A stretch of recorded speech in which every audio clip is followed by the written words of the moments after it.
Recording in progress. Well, everybody just heard that Zoom lady. Sorry about that. Welcome to the Republican Professor. I'm your host, Dr. Lucas J. Mather. Today we have a guest, Owen Anderson from Arizona State University. Welcome, Owen. I'm glad to be here and talk with you. I'm glad to have you here on the There, podcast. there are very few of us Republican professors, so Yeah, and you somehow made it through many years at Arizona State and are still standing. yeah, I'm still going. I've been studying some pretty interesting topics for Arizona State, like natural law, natural rights, reason, the good, and written books on that, and was able to get tenure and become a full professor. While I'm surrounded by people for a while, both sides of my office, the offices on either side of it, had people who'd studied at Frankfurt under the Frankfurt School with Habermas. So it's quite an interesting person, me, to be right there. Wow. When you said Frankfurt, I initially thought of Harry Frankfurt because I was No, trained in no. analytic philosophy. Yeah. So, it's Yeah, a I was thinking the same thing. occupational hazard. So I also have analytic philosophy background. Oh, so is that's that what I right? think of too. Frankfurt style cases for free will. Right. That's right. Exactly right. Yeah. Yeah. He was a really wonderful writer. That guy. Yep. I Really read. concise. Like he could just. Well, he wrote on bullshit too. Yep. Yep. So that's a classic. Yeah, he's one of the few. I think he may be the only. Well, I'll say few to hedge my bet. Of us professors of philosophy who got onto late night shows. Oh, did he really? I didn't know Yeah, that. they interviewed him on late night shows. I don't remember which ones, but he became kind of famous for that book. Yeah. Yeah, I think it was originally written as a journal article, and then they Yep. turned it. Somebody figured to turn it into a book just because of the title. Yep. That's really good marketing. Can you imagine selling 100,000 copies just from the title? Exactly. Yeah, I remember being at way back in the day when Barnes and Noble still had lots of stores. I remember being in one, standing in line, and on Yep. the side where they try to sell you with little stuff while you're waiting, Yeah. there's a pile of books on bullshit by by Frankfurt. Yeah, I wonder how he worked out the copyright on that. Because I mean, when you submit to a peer-reviewed journal, you lose copyright, right? You get Yeah. That sucks. In some extent, I mean, it's a little bit of a gray area because you lose it if you just take it out of the journal, like photocopy it. Okay. But you still have the ideas, and if you change like a small number of like 10% of it, it's a new document for another Okay. setting. Now, no journal is going to republish it if you just did 10% change, but Yeah. in this case, a publisher might say, yeah, you own it if you made that amount of change. If you made it like a popular little short book that's not journal ease, then maybe that was enough. Yeah. Gosh. Someone was saying that was. Oh, yeah. Someone recently gave that as one of their top 5 books. It was Stephen Kotkin. When did he say that? It was this past year, I think. Yeah. Do you know who that is? No, I Stephen haven't met Kotkin? him. Well, Stephen Kotkin, I've never met him either, but he's at Stanford. He's at the Hoover Institution. Oh, okay. And he was at Princeton for a long time, and so he was colleagues with Frankfurt. Oh, yeah. And he's a historian. Kotkin is one of the best guys to listen to about anything about Russia. Oh, really? Okay. Yeah, because he's a Stalin expert. Wow. He's written multiple volumes on Stalin, and so people have him come on as one of these talking heads about Putin. Yeah. But he's really fascinating to talk about just about scholarship and stuff. And I think Yeah. the record I'm thinking of is What Historians Do or something. It's a 2-hour thing they did Okay. just recently. It's very interesting. I think Awesome. Dan Wong. It's a Chinese just- name, Chinese last name. I think it's Dan Wong or something. Interviewed him. Well, yeah, Hoover And- Institute always does good stuff. Oh yeah. They have great stuff. So I'm not a Stalin expert, but Solzhenitsyn is one of my favorite authors. I have a whole section of my Solzhenitsyn books up there, but I happen to have on my desk his Nobel Prize awesome. speech. I just got this little copy I saw at a used bookstore for $5, and I thought, wow, I want to get that. So Owen, tell us a little bit about your story. Yeah. Obviously you're a professor, so you made it through kindergarten. Okay, you made it through first, second, third grade. Yeah. Pick up from there. Yeah. Did you go So- public school, private school? I What was was your public college school. like? Okay. Public high school, but in a small town, Arizona. But I mention that because, when I look back on it, we actually had some really good high school teachers. They introduced me to the great books. And I remember distinctly the day that we were in the library for my high school English class, and I came across Britannica's set of great books. I'd never seen it before, and I picked out. I don't know why I picked out Aristotle and Freud to check out. I don't know how I picked those two specifically, but yeah, I just started getting interested in philosophical topics in high school. I didn't really understand that there was something called a philosophy major, let alone that you could get paid to be a philosopher. So once I found that out, I said, well, that's what I want to do. And against all the better advice from well-meaning adults in my life, right, I said, no one gets hired for those jobs. Go into a real profession. I plunged on into philosophy and went all the way through master's degree, Ph.D., and as I finished it up, there was my Ph.D. in analytic philosophy of religion, and I did a master's degree in religious studies also, which we called Seminary for Atheists. And so between those two, once I finished up, Arizona State had a tenure track position opened up in philosophy of religion. So I had to apply like everybody else. I wasn't given, any easy pass, but I applied, went through the process, got hired for a tenure track job right out of my PhD, which is, That's nice. awesome. Most people don't do that. Yeah, And yeah, that's I've been rare. there, been doing that ever since. And I kind of have two branches. I do philosophy of religion and I do religion in America. And my philosophy of religion takes me into questions that I think you also study about natural law, natural theology, what is the good, how do these impact the way we live our lives. And so I probably have picked up the analytic method of research, but I'm applying it to classical questions. And so if someone asked me, are you an analytic philosopher? I say, well, I'm a classical philosopher. Hmm. Not primarily analytic, where I'm just focusing on the clarification of language. Yeah, And I also think that although continental philosophy often is just gobbledygook, nevertheless, existential questions are important questions. sure. And so classically, I think those were also dealt with, and I don't want to ignore those the way that most analytic philosophers do. Hmm. Yeah, it's an occupational hazard. Yeah, for sure. Okay, well, so you went through public school, high school, and you were I'm just trying to make sure I get this correct. You were in the stacks in the library and you picked out Yeah. Aristotle and Freud just kind of randomly. Yeah, I, the great, the Britannica Great Book Series. yeah, Yeah. so I just wanted to pause there for a second, just say, hey, everybody, you would not believe what happens when you just walk through a library. Yep. Just walk through a library A and non-woke library, a normal yeah, library. a normal library. That's right. Uh, but I'm making the distinction, especially between physical books and Yeah, online stuff, right. because you and me take that for granted, right? And Yeah. if you're listening on audio only, you can't see Professor Anderson's Mm-hmm. background is full of physical books. Yep. And I've had that experience so many times where I'm just walking through a library, and it's happened in bookstores too Yep. where you pick up a book and it's a book that you would never have searched for or come Yeah, across exactly. Yep. online. I mean, and it's there and it's a physical object and you take a look at it, you flip through it, you read a paragraph or two or three.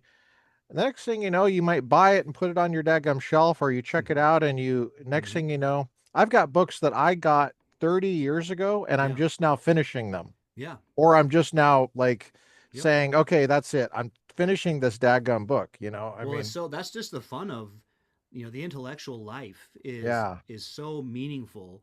And my wife's a librarian. She has her master's degree in library science, so Oh, that's cool. librarian. So we both have the hobby of looking for books and, used bookstores. It's a hard racket to stay in business, and so we don't really have a lot of Oh them here in the man. greater Phoenix area. So what we do instead is we have Goodwill.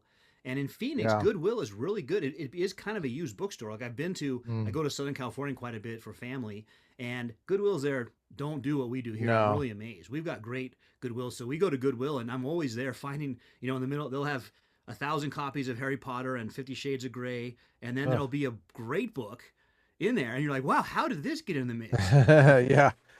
So what town was it that you grew up in? From Wickenburg High School in Wickenburg, which is about an hour northwest of Phoenix. It was Okay. actually the town that made Abraham Lincoln want Arizona as a state because Henry Wickenburg found gold. And Oh so the wow. greater Phoenix Oh. area back then was more of a farming area to support the miners in Wickenburg. Mm. But the mine dried up and the commerce shifted to Phoenix, especially once two things happened. I-10 and air conditioning. That's what made Phoenix into what it is today. Yeah. And And that Wickenburg, it used to be on the road. Once they made I-10, it bypassed a whole bunch of little cities. But Wickenburg used to be on the road from Phoenix to Los Angeles. So now okay. it gets a little bit of traffic because it's still on the main road up to Vegas. I see. But otherwise, it's kind of one of those, just a dry, old mining town. Yeah, I don't think I'd ever heard of it until just now. I mean, I know that Martin Luther nailed the theses on the door there Yeah, that's right. That's right where I'm in from. Wickenburg, right? That was I so watched him we do know it. that. We know that. So uh and where did you go to college? Arizona. I've been in Arizona State the whole way. It wasn't Oh, on okay. purpose. Oh, cool. Um, Okay, I got you. Although I it's think I funny missed that because part. I got you. yeah, so I went out of high school. I went to ASU for undergrad. I did a BA in philosophy, and then I felt like I didn't know enough because my BA was analytic. Mm, So they had a really good program, but it was in the history department on Chinese philosophy. And so I okay. did a degree in Chinese philosophy, and then I went on Oh, to MA in religion and philosophy, and then I just did my PhD. So I kept getting scholarships, and didn't have to take out loans for that part. that's So I thought, awesome. yeah, I'll keep going. And then a tenure track job opened up. So you and I know, and probably Oh, your listeners know, that when you're at conferences, you're supposed to have gone to multiple schools, yeah. and so it's always an awkward story. Well, where'd you go? Yeah. ASU. Oh, I know, but where'd you go for your ASU? But I like to make it even more awkward because for 2 years when I was 4 and 5, my dad went to ASU for his master's degree in botany. Hmm. So we moved from Colorado to Tempe, Arizona for those 2 years. Then we moved back. So I like to say, look, I was at ASU since daycare. All right, let's Oh, just put it wow. that way. What part of Colorado is your Well, we dad live from? both in Denver and Grand Junction, so I gotcha. Okay, mostly in Grand I'm Junction. from Denver area, so All right, good, yeah. I know that. Hmm. And my had family in Glendale, so we used to go to Glendale for Thanksgiving Oh, okay, yeah, every spend Thanksgiving in Arizona. So yeah. and Good area.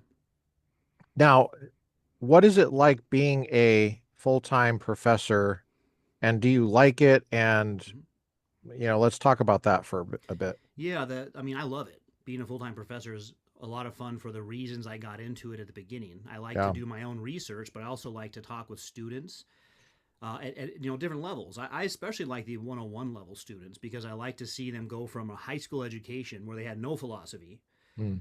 to their eyes kind of lighting up when they realize, wait, I'm going to get graded to talk about these questions. These are the questions my friends and I always want to talk about, Yeah. and now I get to do that. So I like that experience. But I've noticed over the years that it went from, let's say, 1995 to 2005, 2008 ish was multiculturalism, where we all knew, Christianity, the Bible, Western Civ is going to be decentered, but it's still there. Hmm. And what they're saying is, yes, that's one civilization, but there's lots of civilizations. We need to study all of them. And I was always up for that. I said, yeah, I want to know what happened in China, what happened in the Incan civilization. So for that part, I kind of was open to that. And Hmm. I did resist the idea that there's just one line of great books. I said, Right. yeah, there's world great books. Let's know about all of them. But there was a Sure. shift sometime in those mid 2000s, which is about when I became a professor, that turned into anti multiculturalism. So it almost went backwards to say, you're right, there is one good civilization. It's everyone besides Western civilization. Yeah. And so during my career, I've mostly been around faculty who feel free to insult white male Christians, especially Christianity in general, men in general, but especially white male Christians in faculty meetings, in private conversations, things that you and I know would get people fired if it was in any other person. And so I Hmm. had to kind of process that. And, Hmm. when I was raising a young family and I'm trying to get tenure, I'm just kind of hunkered down, doing my publishing, doing my teaching. But as I saw things getting worse and I got tenure, then I'm a full professor, I'm thinking to myself, look, if I don't speak up, no one's going to. An Right. untenured professor is not going to want to any more than I did, and students don't want to. So I started speaking up about the discrimination I was seeing, and I've continued to do that, for the last about 6, 7 years. And it really came to a head about 3 years ago now. Dennis Prager and Charlie Kirk were coming to ASU, and the honors college at ASU, which wants to be presented as a really premier national honors college, they have about 40 faculty, 37 of them, so this vast majority, wrote a letter about how Dennis Prager and Charlie Kirk are white nationalists who attack LGBTQ students. And so I was just sort of stunned because I understand that you disagree with Dennis Prager and Charlie Kirk. I would not be surprised if they wrote a letter saying, hey, we fundamentally disagree with capitalism or whatever. But that they said they're white nationalist bigots who attack LGBTQ students. Like if I'm a parent and I hear that a guy is attacking a student, I'm thinking that he's like chasing him down and tackling him and punching him in the face. Right. Not that he's giving an argument to say your moral choices might cause, the things you're doing aren't moral, they might cause you harm. And so that made me even more vocal, where I started defending, started a Substack, which is just my name, Dr. Owen Anderson, just to say, look, this pushes over the line for me. This is nonsense. Parents need to know what's going on. If you're thinking about spending 60 grand or more on your kid getting an education, this is what the professors say. And so I've been kind of like I view myself like a reporter on the inside, telling everyone else what it's like on the inside. Yeah. That's I noticed during the Obama administration, there was a letter of guidance that the Department of Education sent out that basically was trying to strip due process. Well, okay, here's the fundamental problem as I see it with that regulation. It's really regulation or the threat of lawsuits that are driving a lot of this stuff. The weakness of character, the lack of courage that people, because a lot of people know it's wrong, what you were just saying, but they don't have any courage, right? Yeah, that's right. And the issue is they're kind of licking their fingers, seeing which way the wind blows. That's why you see when Trump got elected last year, a lot of people are switching over because they just kind of go with whatever the wind, wherever the money or the lawsuits are going. And there is just a really tremendous lack of character. But that Obama administration Office of Civil Rights, this is the problem, I think. And I think Chris Caldwell has nailed it in his book, Age of Entitlement, about America since the 60s. We're going through it on the podcast. It's the issue of turning the HR department or turning deans, chairs, vice presidents into police officers. This is classical criminal police officers or emotional police officers. But we're talking about classical criminal activity like sexual assault or something. Call the police. Yeah, right. Yeah. Call the police. Don't turn them into a detective. You're not a detective. You're going to screw it up. Yeah. And then just go about your work. And so when you make these people police officers, first of all, they don't know how to do it. They're going to screw up the due process. They're not trained. They're going to screw up the evidence. And what could possibly go wrong when free speech is at the heart and soul of higher education by design? You're going to have a chilling effect on people. They're going to start policing their own speech. It's going to be like 1984. The book. No, that's right. The book, not the year. I know. Well, that's the only problem with Orwell's book is he got the date wrong. Push it up a little bit further towards our time. But yeah, I think that's right. The idea of thought police, emotional police. Did you hurt someone's feelings? And if you did, that's the worst thing that could happen. Instead of saying, yeah, people, we get our feelings hurt all the time. When I'm a student and I'm in an atheist analytic philosopher's class who says he thinks the Bible's nonsense, hurts my feelings, but I take it as a challenge because I want to see, well, is that right or is he wrong about that? Instead of wallowing in my pain. So I wonder if we're seeing. I mean, I think a lot of authors are noticing what's called the snowflake or just the weakness of the generations right now. And one article that came out from the Harvard Crimson last week was about how many students in the Ivy Leagues are on disability. Oh yeah, and getting disability benefits. 35%, I think, something like that. Yeah. So you'll see like memes of a surgeon about to start brain surgery and telling the patient, "Well, I need extra time on my surgery. You know, I get an extra hour and a half for my surgeries because of my whatever disability." I mean, the real world doesn't work like that. Is the joke? So there's something there. You mentioned courage, being willing to stand up for a cause, and those are absent. But my sense with the professors you're mentioning who put their finger to know the wind is when Trump got elected the second time, no one changed their mind. They're waiting him out, waiting for President Newsom in 3 years, and they'll go right back to DEI, right back to everything they were doing. So that's my impression right now of everybody I work with. No one said, you know what, that's true. We were discriminating. That was wrong of us. We need to stop doing that. Hmm. Well, yeah, I think you probably are correct about a lot of your colleagues, because the issue of the bubble there. But I think that there might be more that to what I'm saying than you might realize, Okay. because it's hard to see right now. And it is an intuition, right? I can't Yeah. point to any evidence or anything like that because it hasn't happened yet. But the issue that I identified of confusing roles, Hmm. like you mentioned, going back to Charlie Kirk and Dennis Prager, the reason why they can't come is because they were attacking. Yeah. That that's what I'm saying. Call the That's a police. police issue. Yeah. Call the police. Yeah. Okay, call the police.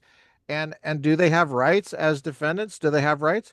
Mhm. If you don't think they have rights, then that undermines your whole thing about caring for minorities, right? Yeah. Because, Yeah. well, they don't have rights either then. See, they're not I think it's a low attention span issue. They're not making connections. Yeah. I try to make connections. Or they're not trained. They're not even trained to, because you and I, Oh, no. if we're trained in analytic philosophy, that's basically we've been trained in logic. Yeah. And I'm not saying you need a PhD in logic to know this stuff, but I do wish logic was that's one of the two required classes. Well, I guess I understand English 101. You got to learn how to write. Hmm. And then I always Yeah. say economics 101 needs to be required for everybody. You got to know how the economy works. You can't just say, "Hey, I have a new idea. Let's take money from the rich." So you got to know how the economy works. And then the other one I want is logic 101. You got to know how to think. Do you guys require that over there at No, ASU? no, we don't. That's what I've always said is, Oh, hey, no. we require English 101, Okay. but you got to require econ and Yeah. logic also. Yeah, I taught logic for 20 years. Mm-hmm. And I think it's crucial. I really enjoyed teaching it. Yeah, It's it's a it's lot of it's fun. And great. Yeah. that's the same kind of thing I mentioned with 101 level students coming out of high school. I love when once they start to learn logic, it's almost as if they discover for the first time the power of the mind. Yeah. And up How until then, they've just been taught to recite and memorize and regurgitate. And all of a sudden, they realize, wow, I can figure things out myself. have you ever taught logic there at ASU? Oh, yeah. Yeah, it's one of my classes. Yeah. Okay. How many people usually sign up, and has there been a difference in enrollment Yeah, it's over the so years? interesting because when I first started teaching it, it was required for a couple majors. I think nursing and like accounting or something. And those And majors philosophy. eventually, yeah, and philosophy, but that's never a big draw. So I mean, Yeah. that's 90 students or something. So Okay. those two are huge. We're the largest state university right now in the country of 190,000 students. Jeez. So maybe Wow. philosophy these days is around 250 majors, whereas nursing and business will be huge. So then it used to pack out, but then those two departments got their own internal professors for logic, and that's one of the fights that we have as faculty. You can't do that, right? You got to have a trained logician teach university logic class, not someone who took like one class and now they're in your department, so you don't have to have our department help you. So that's like inside baseball fights that faculty have. But Oh, because they yeah. did that, logic, the general logic class often has a hard time even making, meaning getting enough students for the administration to say go ahead. Yeah, I think I was replaced at one of my schools, LACCD, LA Community College District, Pierce College in the PACE program. I was the logic teacher for years there. Mm-hmm. And when Trump won, and my boss, Dr. Art Gillis, who was, old school Democrat, Mm-hmm. retired, he was replaced by an activist. I think a sociologist or a psychologist by training. And she told me the reason I wasn't getting any more classes, and it just happened to be right after Trump won. In And 2016 with or with all this, this would have been after Trump. This has been in the might have been in 2017 or okay. Mm-hmm. 2018. I'd have to refer to my notes. But my last class I taught was 2016 fall. So I went in to ask, why am I not getting more classes? And there's all this Democrat propaganda all over the place, all over the wall, everything. So when I'm asking this, it's kind of like I'm black and I go into a Klan meeting and I go, why can't I join? It's kind of thing. Mm-hmm. I'm surprised you're allowed to Why do do I that want to because join a Klan meeting? But if you got paid to be in the Klan, I suppose yeah. you might want to. But anyway, but I'm asking, I already know the answer, but I want to hear what she has to say. And she says that classes on gender and sexuality fulfill the same requirement as critical Mhm. thinking. That's what she said. Yeah, So she to no basically extent. replaced me. And I was like, oh, so now I haven't like been on top of all the scheduling and all that because it's totally no point. I didn't fight it or anything like that. I just know that they're so irrational. There's no sense in talking to them. There's Well, see, no, it gets to that point where you don't yeah, even have common ground that's right. to advance differences. So Well, I'm they surprised. hate you. They hate you. That That's the the thing. issue Yeah. is it's a hatred. It's Hmm. like a black person trying to reason with the Klan member. Yeah. They hate you. It's not, you can't talk to them. They won't And that's listen what's, to what you're if you saying. were to ask them, like, why do you hate this person? They will say, well, look at it. He's the epitome of the problem. Yeah, there's no So you're, argument. yeah. So in other words, There's though, no they're argument. doing the very thing that they would say is wrong Yeah, to do. They're right. assessing an entire group of people based on their skin color, gender, and age. All three things they tell us: don't be ageist, don't be sexist, don't be racist. But they would say, yeah, an old white guy. I mean, of course I don't like an old white guy. That's the problem in the world. Well, I always say that I'm black. Yep. And Do you identity. have to ask me, by the way. And by the way, you have to ask me if I'm Yeah, your a race. Yeah. man, and I'm Native American as well, and which is true. I was born in America. Mm-hmm. Uh, so I think that is actually for these younger people, that's the advice I give them is just don't give them an inch. Yeah. Don't just identify with whatever gives you more power. Yeah. If that's what they're the game they That's want all to it's play, reduced to. try it Mm-hmm. because then they'll be like, "Oh no, we can tell. We can look at you." Yep. Well, hold on a second. You mean you can tell if I'm a man by looking at me? Is Mm-hmm. that sounds very Mm-hmm. traditional. Essentialist. Yeah, essentialist, and that's what uh, Supreme Court nominees don't even know Yeah. how to do. They can't even define woman by looking at them. So Uh, yeah, I think that there's the absurdity of their position, which you and I know is essentially the idea from Nietzsche about power. Uh, Power, truth is whatever power says truth is. And so there's been this thread of wanting power, but it's also what Thrasymachus was arguing in the Republic. And so it's not new, yeah. but it's been completely taken over the left at the universities by that view. Whereas you used the phrase a moment ago, a classical Democrat. So I think Hmm. everyone knows Yeah. that since the end of World War II, our universities have been leaning towards the left. Hmm. But it would be by people who think reasoning frees you from superstition. Hmm. And so, although I might disagree with them about what counts as superstition, I agree with them about reasoning together. Yes. Whereas That's right. now, all reasoning is problematized Hmm. as just one way to keep power. And so I put it like when those ASU professors wrote that letter, I put an open challenge out. I'll debate any one of you about if Dennis Prager is a white nationalist. And thankfully, I was able to tell him that in person in his show, and he laughed. Like, yeah, no one's ever called me a white nationalist before, Dennis Prager. So I said, I'll debate any one of you or all of you at the same time if you want. But of course, they don't accept that. One reason is none of them's trained in logic or public speaking, so they know they're not going to do well. But the second one is, well, that's whiteness. Whiteness debates things and uses reason. We don't do that. And so they've reframed it as even my challenge to openly, hey, if you think I'm such a fool, that I'm a bigoted person, show it to the whole audience in public. I'll be there on the stage. You can point it out. They won't accept that challenge, even though they think that, because no, that's how whiteness works. Hmm. That's interesting. It's an interesting assumption that black people can't reason. It's really I mean, offensive. it's not my Mhm. assumption, but that's your assumption. Yeah, they Okay. have a very Just low view of the mind. that's right. Yeah, and they don't think black people can get photo ID to go vote. It's just It's strange. really insulting, and I mean, there's something there about big government. When you were mentioning earlier the due process, it brought to mind that apparently in the UK there's been some restriction now on trials by jury. Yeah, And I have to tell the that's a shocker. students, yeah, I know. Well, in one sense, though, it's like, good grief. The British common law system has Yeah. always been in juxtaposition to the Napoleonic Code, which is a Hmm. disaster. But tyrannical governments always want something like the Napoleonic Code, where the prosecutor and the defense is the same government employee. Yeah. And people need to realize, no, we don't want that. You as an individual don't want that to happen. But when Yeah, their goal is like a big government takeover to get rid of the whiteness, then they're fine with tyranny. They're in favor of tyranny. sure.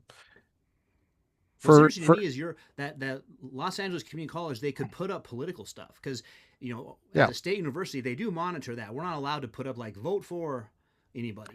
No, I mean the rainbow, Oh yeah. and then I'm talking about like the first iterations of the rainbow before it got so crazy you can't keep up with it. But just it's stuff that like if I had an office there and I put the NRA stuff, people would automatically assume you're a Republican or Yeah. pro-life, Right. Yep. something like that. Um, Even if I put up an old like Reagan Bush Yeah. kind of Hmm. thing, they would probably or Goldwater or something Yeah. like that. Um, I'm thinking of the young people, and to me, you have tenure, you look like you're fairly comfortable, you're not too worried about things. You're not looking over your shoulder all the time, although I know you do have to do that. But for these young folks going into college, going into academia, it sounds quite frightening. Hmm. And so I just say, hey, you want to take a look at David Bernstein's book on the racial quotas and racial identity monikers that the government uses every time you fill out a form. Yeah. Question that. And I'll tell you a story. Seriously, this is how you fight back because you can't argue. They won't listen. They'll either kill you or when you get into the bureaucracy, that doesn't work so much. Hmm. But I was at Loyola Marymount where I'd been a professor for a while, and I got a request to come down to the HR department. It turned out they wanted me to fill out a form. They didn't have it on file, and it was my racial and gender identity. Like I didn't for some reason it wasn't in my file. Hmm. I don't know why all of a sudden they wanted to know this. Why they want? And Yeah. I What's the was big deal? really, I was like, huh, that's interesting. And so I told the student worker, I said, well, now that you've seen me, you can just fill it out. I got to go. I got other stuff. I got some academic stuff to do Hmm. in my work. And she said, oh, I'm not allowed to fill it out for Oh. you. And I said, well, what you mean? You mean you think I have some special insight into these questions that you don't have? And she said, the HR lady came out. And I said, I'm going to go by the same evidence that you have. I'm going to go look at myself in the mirror. Hmm. And she didn't know what to say. And I said, all right, I got work to do. This is a university. We're here to Yeah. teach students. We're here to develop the life of the mind. We're not here to keep track of people and try to trap people in little Yeah. Well, they probably get bureaucratic money, right? games. The federal government probably used to give them money based on those categories. It, I Have you seen the actually stories out think the last few weeks of people, African Americans when they're arrested, and the police department puts down white in order to skew crime statistics? There's been a few stories about that the last couple of weeks. I haven't seen that. I haven't Yeah, seen so it's that. really interesting the way race basically being used for power by Marxists. And when I use that term, I tell people listening, I'm not using it as an insult. This is not the 1950s, where even though they have a card from the Communist Party, they say, no, no, I'm not a communist. That's the term they take for themselves now. They're happy to say, yes, I'm a Marxist. There's 20 kinds. I'm this kind right here, but they're happy to say that and say that, yeah, we need what you just described as the life of the mind. That's not what the university's for. It's to create advocates to advance the revolution. Sure. But there's a host of things that go into this, like the question of self-knowledge. How do you Yeah, even know what gender you are? that's a How do big you one. know what race you are? So my response is always to prompt deep reflection about that and to uncover the presuppositions. And I think that is the way forward, I think that's because a great once way you to get go. most people thinking in terms of that, this stuff will unravel on its own. Yeah, one hundred But you do percent. have to teach them the skills, and they have to sign up for logic, and they have to Mm-hmm. sign up for like these attention span uh, Yeah, lengthening exercises like you go into. And I'm sure you're really concerned about AI. I don't know what kind of policies you guys have. mm-hmm. Yeah, Did, ASU is plunging head first. It wants to be the leader in AI education, which it has the ability to do because of our size and our kind of global strength right now. But hmm, it also has good policies that we can use in our classes about not using AI. Now, all that means is it's on the syllabus. But when you get a pristine paper handed in by a freshman, well, that's not his paper, right? That's an AI paper. So we still have to work on ways to catch plagiarism. yeah. Okay, so these are you're a solid guy at ASU. Do you ever supervise PhD dissertations? I have, yeah. Okay. And how do people get a hold of your Substack? Yeah, people look. You can look me up, Dr. Owen Anderson, and you'll see my picture. So if you just go on Substack and put that in, there's my picture. It's free. Substack says, "Do you want to subscribe?" But it's Yeah. you can say no, thank you, and just subscribe for free. I'm Okay. also on Twitter where I tend to have my public debates with Okay. people, and so Great. same thing, Dr. _Owen Anderson. And yeah, I'd love to hear from people watching because as I told you earlier, my main point on the Substack is to tell parents, especially. I usually address it to students, parents, legislators, donors, and pastors. Those groups need to know what's really being said because when you go on the parent tour, and they'll tell Okay. you all about how wonderful their honors college is and it's the best in the country. Well, here's what they're really teaching. They have an event about the benefits of witchcraft and practicing witchcraft by feminists, Good. or they have an event on the benefits of polyamory. So that's not on the parent tour. So my No. purpose of my Substack is to say, hey, this is what you need to know, and I don't think it's Good. limited to ASU. Those of you in California listening or elsewhere, state universities are pretty standard. They Okay. hire from the same group of graduate students to be professors, and so they're probably teaching the same stuff wherever you're at. Great. Okay. So we'll definitely And I'd get love that to talk to you information again up. about more technical stuff because one of my books, that the book that helped me get tenure is titled "The Natural Moral Law: The Good After Modernity." And so it's published at Cambridge University Press in 2012, and it's about this question: the good. Does that question still make sense in the 2000s? And you and I know that's a core question in the Republic and Aristotle. What is the good? And yet we don't hear any philosophers asking that today. Hmm. Yeah, that's a great topic, and I've heard of that publisher before too. Yeah, So Cambridge University Press. Yep. I've heard of it. Help me get tenure. Okay. Well, I've enjoyed Yeah, same this here. conversation. We didn't get into Christianity or anything like that, which is another big topic Yeah, that we could talk about I'd later love if you to. Yeah. want. So we'll maybe do a part two at some point. Yep. Just let me know, and we'll get your Substack and Twitter Thank information you. out so that people can follow you on Twitter and Substack. Yeah, I really appreciate it. And yeah, I'd love to Sure. do a follow up on those topics because I think that this just breaks the surface of a lot of things that you and I have in common. Yeah, yeah, I appreciate you reaching out, and I'm so glad you exist, and keep doing the great work you do. Thanks. You too. Bye. Okay, talk to you later. See if I can figure out how to pause this. Man, I used to know how to do this. Yeah, I know. Sometimes I accidentally hang up. I hit the leave button instead of. Man, I am such a rookie. There we go. Okay. All right. So we've just heard from Dr. Owen Anderson. We originally set up a time that had more time for us, but his schedule changed at the last minute.